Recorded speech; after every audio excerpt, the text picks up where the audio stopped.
السلام علیکم ورحمۃ اللہ وبرکاتہ۔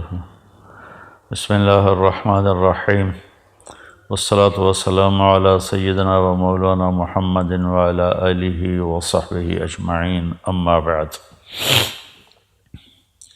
فاعوذ باللہ من الشیطان الرجیم، بسم اللہ الرحمن الرحیم۔ یا ایہا الذین آمنوا کتب علیکم الصیام کما کتب علی الذین من قبلکم لعلکم تتقون۔ اللہ کا لاکھ لاکھ شکر ہے، احسان ہے کہ رمضان شریف کے پہلے 10 دن اللہ تعالیٰ نے عافیت سے گزروا دیے۔ جن بھائی بہنوں نے روزے رکھے اللہ انتہائی قبول فرمائے، تراویح پڑھی اللہ قبول فرمائے۔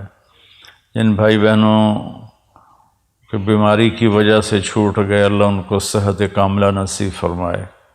جن کے سستی کی وجہ سے چھوٹ گئے اللہ تعالیٰ ان کو اپنے خزانوں سے توبہ کی توفیق عطا فرمائے اور ان کی اس کمی کو بھی اللہ تعالیٰ معاف فرمائے۔ تو سب کے لیے دعا کرتے ہیں۔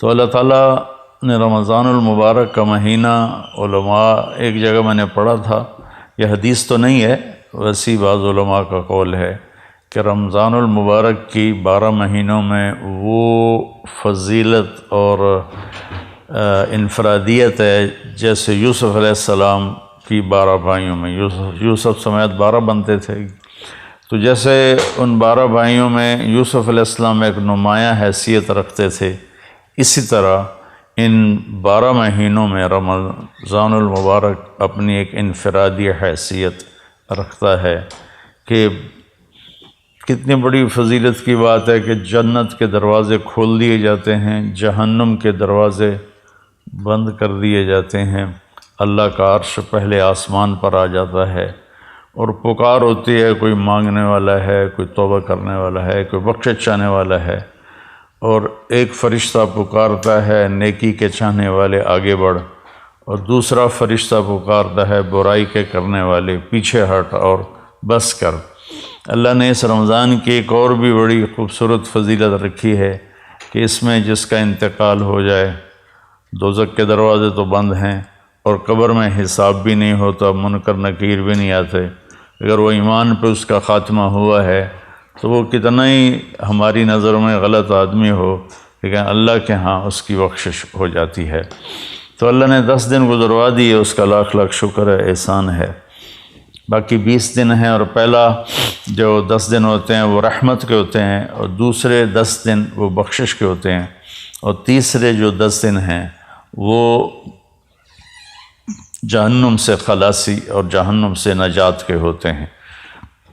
اس رمضان کے ہر لمحے کو اللہ تعالیٰ نے کہا ایام معدودات، یہ اس میں ہم سب کہتے ہیں یار ابھی تو رمضان آیا تھا اور گزر گیا، ایام معدودات میں اللہ تعالیٰ نے کہا یہ تو تھوڑے سے دن ہے، تمہیں گزرنے کا پتہ بھی نہیں چلے گا۔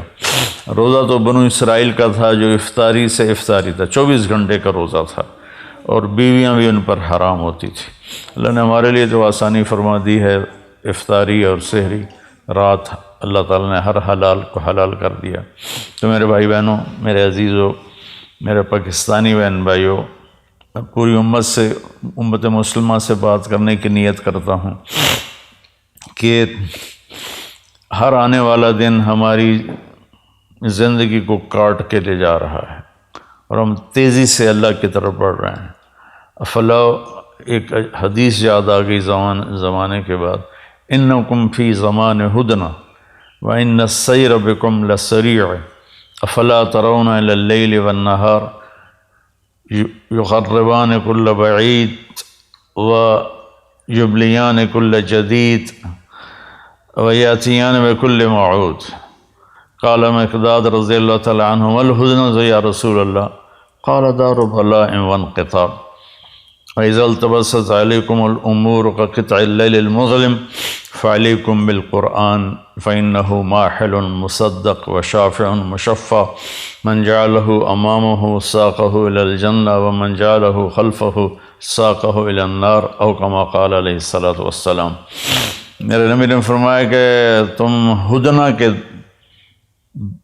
زمانے میں ہو، تم دیکھتے نہیں ہو کہ دن رات کتنی تیزی سے آنے والے وقت کو قریب لا رہے ہیں، اور تیزی کے ساتھ وہ ہماری جوانی کو بڑھاپے کی طرف تبدیل کر رہے ہیں، اور تیزی کے ساتھ اللہ کے وعدے کو قریب لا رہے ہیں، یعنی قیامت، اور قیامت کے بعد حساب کتاب۔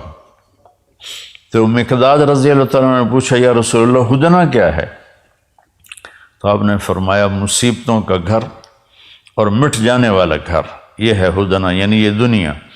تو جب ایک ایسا وقت آئے تم پر کہ ہر چیز تمہارے اوپر کھل نہ سکے اور اندھیرا چھا جائے، تمہیں سمجھ میں نہ آئے میں اب کیا کروں، کدھر جاؤں، فعلیکم بالقرآن، تو تم قرآن کو مضبوطی سے تھام لینا، کہ یہ وہ جھگڑا کرنے والا ہے جس کا جھگڑا اللہ تسلیم کرے گا، وہ سفارشی ہے جس کی سفارش اللہ تسلیم کرے گا، جو اسے آگے رکھے گا یہ اسے جنت میں پہنچائے گا، جو اسے پیچھے رکھے گا یہ اسے دھکا دے کے جہنم میں گرائے گا۔ تو اللہ تعالیٰ نے ہماری خوش قسمتی کہ ہمیں قرآن دیا جو آج تک محفوظ ہے، اس کا ایک ایک لفظ محفوظ ہے، اس کے زیر زبر تک محفوظ ہیں۔ تو باقی کتابیں تو تبدیل ہو گئیں، ان کے ترجمے ہو گئے، لیکن قرآن ایک ایسی کتاب ہے جو دنیا میں سب سے زیادہ پڑھی جاتی ہے، یاد کی جاتی ہے۔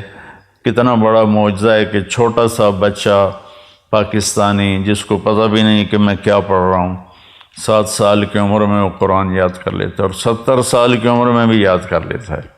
تو میرے بھائی بہنوں، یہ ہے اللہ کا پیغام، ہم نے اللہ کے بندوں کو جا کر سنانا ہے کہ اس مختصر زندگی میں ہم اللہ کو مان لیں۔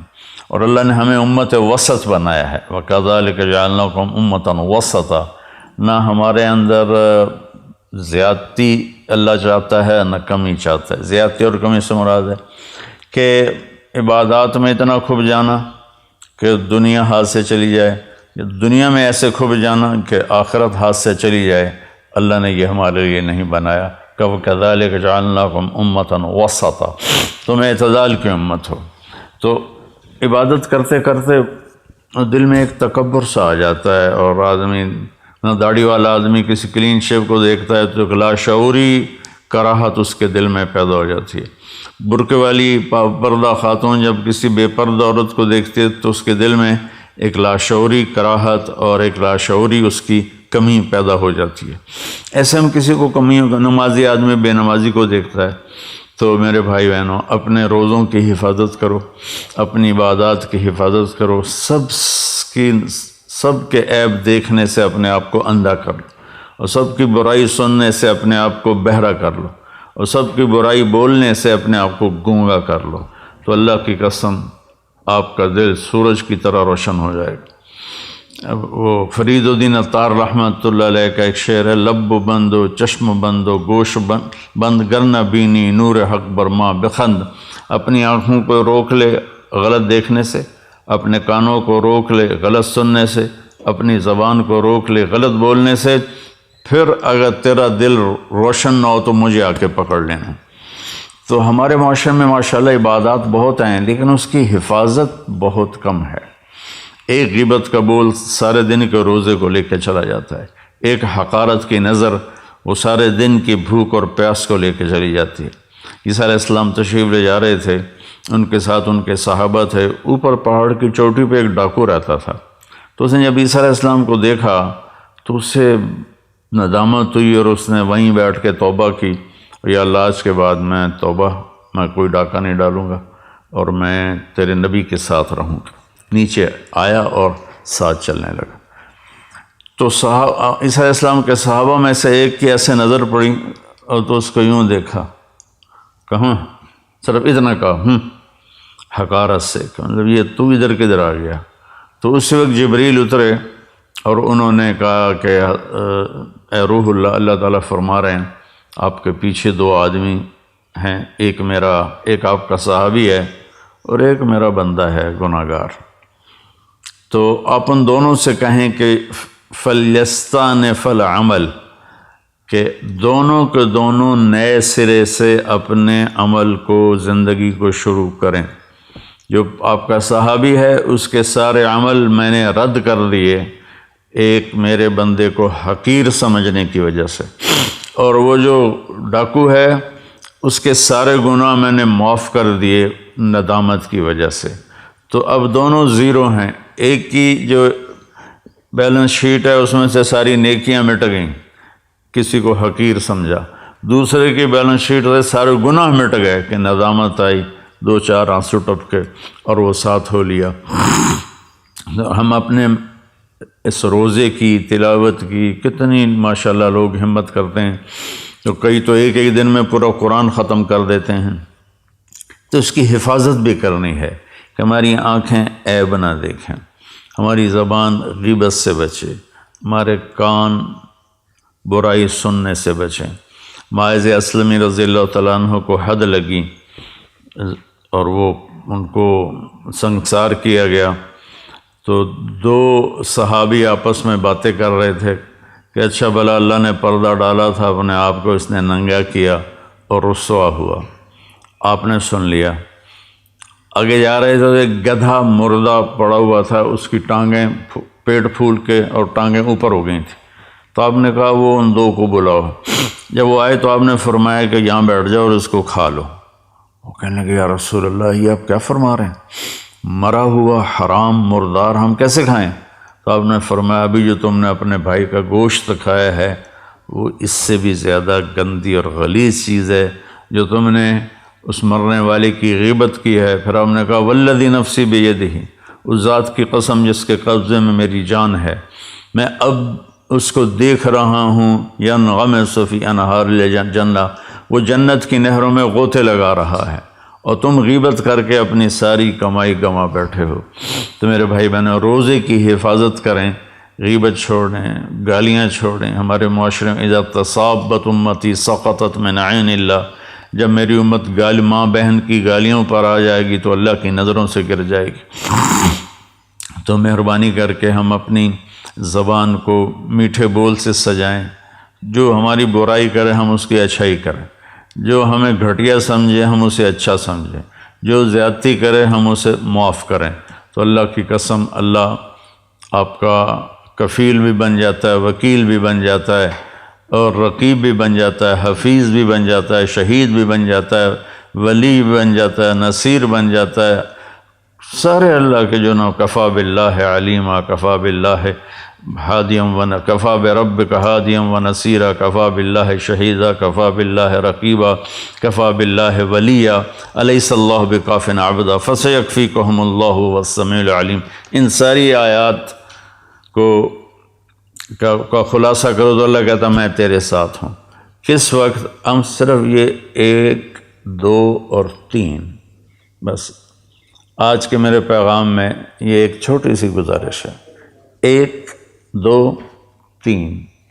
اس نظر سے غلط نہ دیکھو، ایک غلط نظر اندر کو برباد کر دیتی ہے، تباہ کر دیتی ہے۔ ان کانوں سے غلط نہ سنو، اس زبان سے غلط نہ بولو۔ ہو جائے تو پریشانی کی بات نہیں ہے، اگر ہو جائے، نظر غلط اٹھ جائے، زبان غلط بول جائے، کان غلط سن جائیں تو گھبرانے کی بات نہیں ہے، ہم اسی وقت توبہ کریں گے، اللہ اسی وقت معاف کر دے گا۔ ابھی ایک نوجوان کا فون آیا تھا، کہا کہ میری زندگی بڑی غلط ہے، بہت خراب ہے، میں توبہ کرنا چاہتا ہوں۔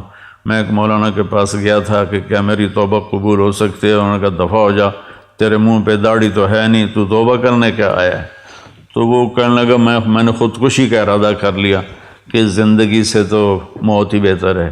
پھر کہیں سے میرا نمبر ملا تو اس نے مجھے بتایا، پھر میں نے اس کا بیٹا اللہ کہتا ہے اتنے گناہ کرو کہ آسمان کی چھت کو لگا دو، پھر ایک دفعہ کہہ دو یا اللہ معاف کر تو میں ساری معاف کر دیتا ہوں۔ اور میرے نبی نے فرمایا دن میں 70 دفعہ توبہ توڑ کے توبہ کر لے تو اللہ تعالیٰ اس کی بخشش فرما دیتا ہے اور اس سے اپنی دوستی کو برقرار رکھتا ہے۔ جاوید چودھری صاحب بڑے اچھے کالم نگار ہیں، میری بڑی ان سے محبت ہے، دوستی ہے، تعلق ہے۔ انہوں نے ایک دفعہ مجھے فون پہ لیا، مجھے کہا کہ مولانا آپ لوگوں کو گناہوں پہ دلیر کر رہے ہیں۔ میں نے کہا وہ کیسے؟ کہ آپ کہتے ہیں جتنی دفعہ مرضی توبہ توڑو، توبہ کر لو گے تو اللہ معاف کر دے گا۔ اگر آپ کا نوکر 2-3 دفعہ غلطی کرے تو چوتھی دفعہ آپ اسے معاف کریں گے؟ میں نے کہا جاوید بھائی آپ نے مجھے اللہ کے برابر کر دیا، میں تو انسان ہوں، میرا تو بیٹا اگر میرے مقابلے میں آئے گا تو میں کہوں گا بھائی اپنا راستہ الگ کر لو، میری جان چھوڑ دو۔ وہ اللہ ہے، اللہ جو اپنی زبان سے کہہ رہا ہے کہ تمہارے اتنے گناہ ہوں۔ عرفات کے میدان میں جب آدمی پہنچتے ہیں تو اللہ کہتا ہے اتنے گناہ لاؤ جتنے بارش کے قطرے، اتنے گناہ لاؤ جتنے درختوں کے پتے، اور اتنے گناہ لاؤ جتنے ریت کے ذرے، اور اتنے گناہ لاؤ جتنے جس دن دنیا پیدا کی تھی اس سے آج تک جتنے دن اور رات آئے اتنے گناہ لے کر آؤ۔ ایک آدمی، ہر آدمی اتنے گناہ لے کر آئے اور تم کو یا اللہ توبہ، تو اللہ کہے گا جاؤ معاف کیا۔ تو اللہ نے اس کے ساتھ توبہ کا دروازہ رکھا ہے۔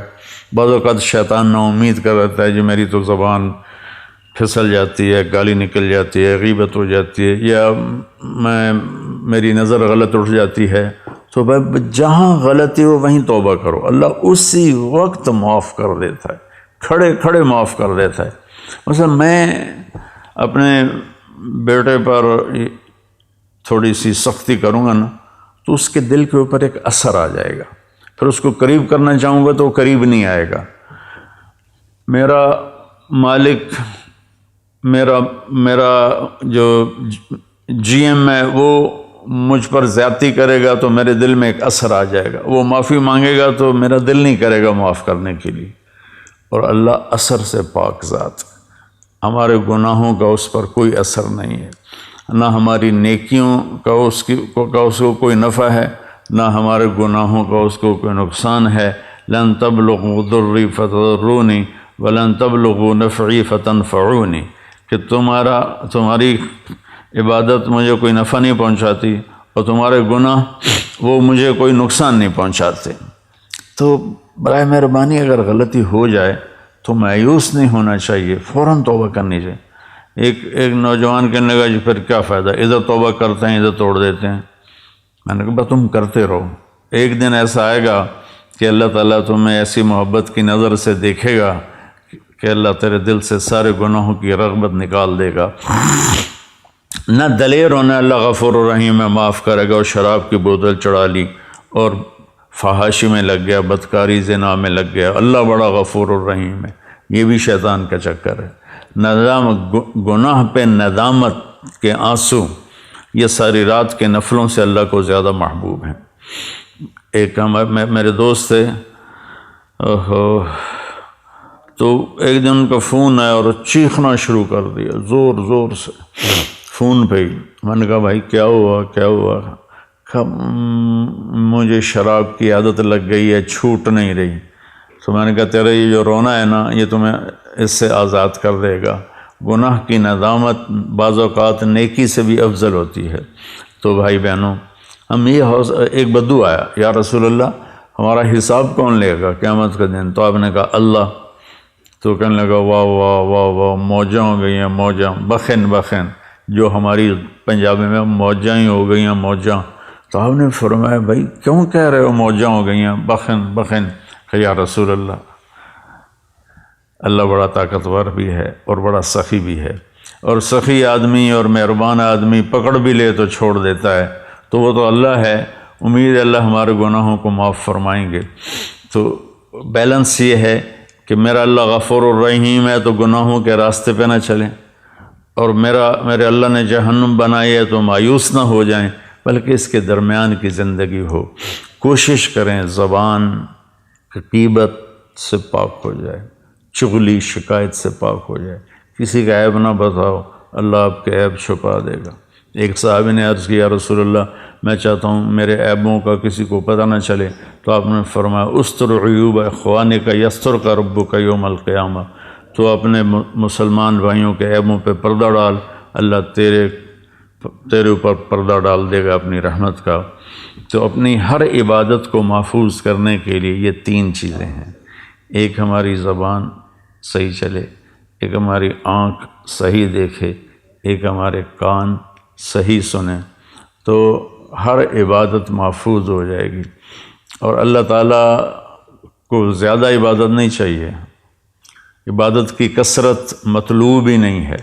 لِيَبْلُوَكُمْ أَيُّكُمْ أَحْسَنُ عَمَلًا، کہ ہم یہ دیکھنا چاہتے ہیں تم میں سے خوبصورت عمل کون کرتا ہے۔ میرے بھائی بہنوں، اللہ یہ نہیں چاہتا ساری رات مصلی بچھا کے بیٹھے رہو اور عشاء کے وضو سے فجر کی نماز پڑھو، یہ اللہ نہیں چاہتا۔ اگر چاہتا ہوتا تو میرے نبی اپنے 23 سال نبوت کے عشاء کے وضو سے فجر کی نماز پڑھتے، اور مسلسل روزے رکھنا اللہ نہیں چاہتا۔ اگر یہ ہوتا تو اللہ کا نبی مسلسل روزے رکھتا۔ ہمارے ایک ساتھی تھے، فوت ہو گئے، اللہ ان کی بخشش کرے، وہ 30 سال مسلسل روزے رکھے روزانہ سوائے عیدین۔ پھر ان کے مزاج میں اتنی شدت آ گئی، اتنی سختی آ گئی کہ وہ ایک دفعہ میرے ساتھ چلے میں تشریف لے گئے تھے، میری انہوں نے وہ دھلائی کی کہ مجھے آج تک اس کی کڑواہٹ یاد ہے کہ وہ مزاج ان نیچرل ہو جاتا ہے۔ 3 صحابہ آئے، حضرت عائشہ سے پوچھا کہ اللہ کے نبی گھر میں کیا کرتے ہیں؟ کہ وہ سوتے بھی ہیں، جاگتے بھی ہیں، اپنے بیویوں کے پاس بھی ہوتے ہیں اور اپنے گھر کے کام بھی کرتے ہیں اور نفل بھی پڑھتے ہیں، آرام بھی کرتے ہیں۔ تو انہوں نے کہا یار وہ تو اللہ کے نبی ہیں، بخشائے، ہمیں تو کچھ اس سے زیادہ کرنا چاہیے۔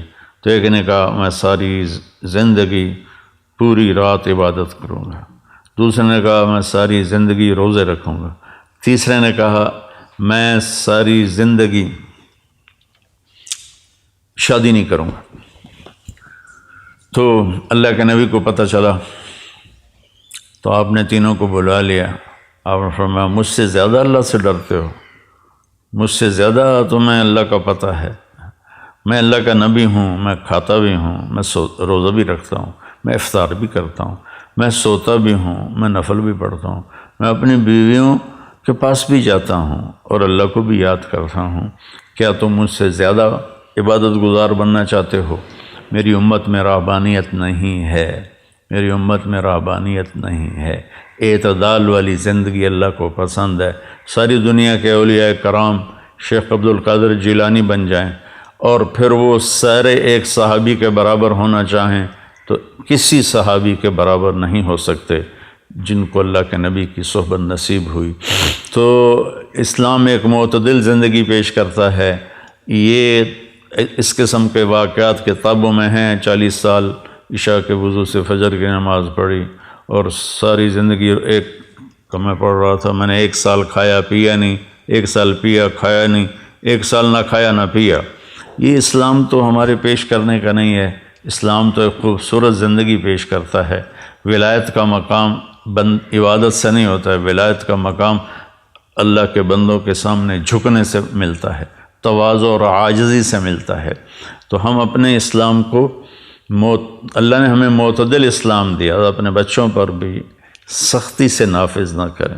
تو بھائی بہنوں، اعتدال سے چلنا اور اللہ کے سامنے سر جھکانا، اور یہ نظریں، یہ زبان، یہ کان، اس کو آپ محفوظ کر لیں۔